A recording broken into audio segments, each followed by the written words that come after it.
everyone. Wow, it's been a long time since I've posted a video on YouTube, and I apologize for that. For those of you, the one or two of you who out there who may who may care. Yeah, I've had a few kids, and I'm still painting, but just haven't found the time to get around to doing some of these videos. But I plan on changing that, and I plan on posting some more frequently over the near future. I plan on doing some more demonstrations, tutorials, where I'm actually talking and giving commentary while I'm painting to try to make it a little bit more useful and educational. I'm also going to do some more time-lapse stuff, and actually what today's video is a cool new thing that I've just started, and that's doing paintings on an iPad.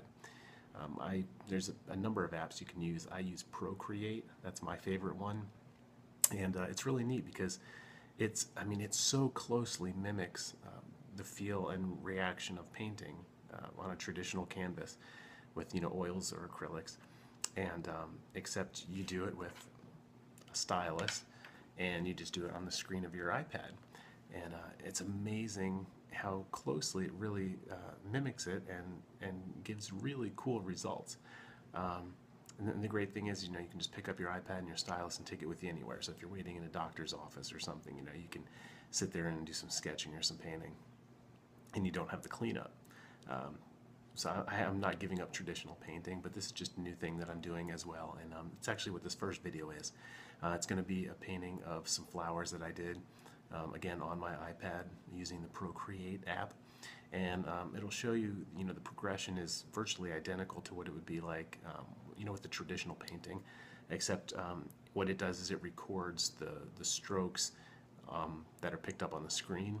So you're not actually going to see me painting it because it's not an external camera recording it. It's actually just the internal processor, the computer inside the iPad just recording the movements and the actions. So anyways, hope you enjoy it. If you have any questions, feel free to ask. I'd be glad to help you out if you're curious about trying this. And if you're a subscriber, thank you. I appreciate it. And if you're not, I would love it if you'd subscribe. And please keep checking back, because I do plan on getting more active with posting more videos and trying to get some more educational stuff out there to help some of those of you who are interested in learning how to paint. So thanks a lot. Hope everyone has been well, and I'll talk to you soon.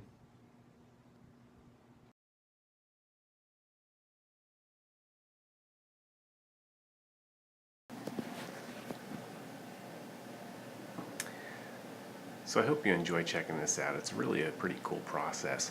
I start off by sketching it out just as I would with a small brush or some charcoal on a canvas. Then once I get the sketching done out, the cool thing with this app is you can actually select your drawing and then shift it around on the canvas a little bit and play with the composition.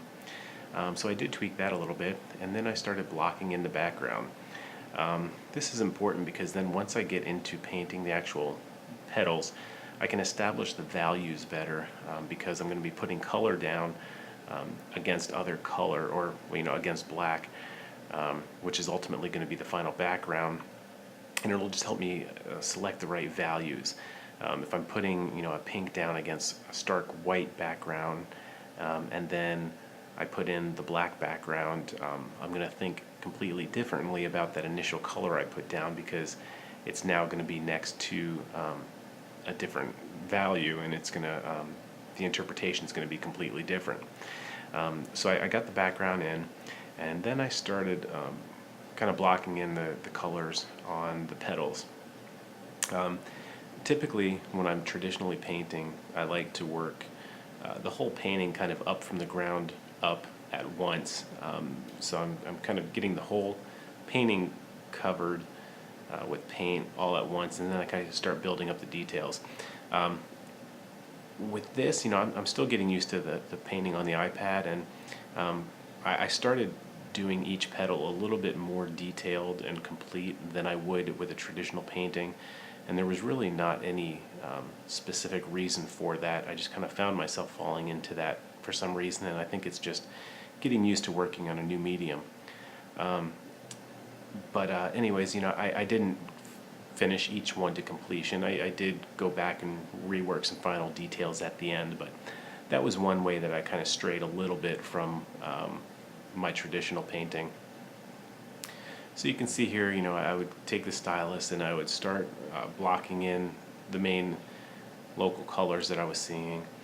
And then after I would get the color laid down by altering the brush size and different characteristics that you can set on your brush, then I would go in and start blending it, blending the colors together, just as you would if you were, painting with oils. Continue working on to the next petal. And it's a, just like with regular painting, it's a constant back and forth, tweaking, different areas, adding color, adding shadow, adding light, doing a little blending, and, constantly a give and take, working back and forth until you, get the result that you're looking to achieve. What I do is, I always work from reference photos, and you'll see a picture there popping up back and forth along the screen. That's the reference photo I use. So I have one layer. For those of you familiar with Photoshop, it's similar in that you can create multiple layers.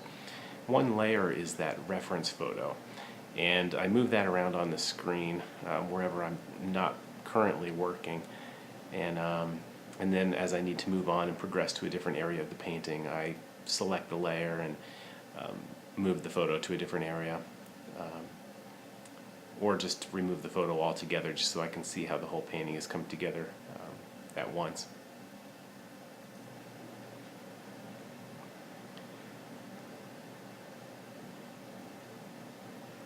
So here we're still, now I'm kind of in the process of tweaking some of my values and some of my colors, and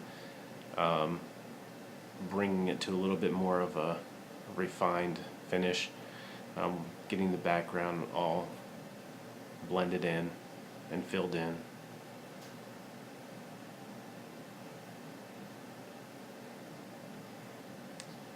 Working on the stems a little bit, trying to get the right amount of light to pop up just so you can kind of indicate that they're there, but without it being too distracting. Kind of wanted them to just fade into a darkness as if these were just growing out of space. Now I'm working on some more of the details of the petals and some more of the blending until I was happy with the final result. Pushing the contrast a little bit by pushing the darks back a little bit. That's kind of one of the things I was talking about before, is that, once I got this black background fully in, some of the other areas I thought were dark enough did not appear dark anymore.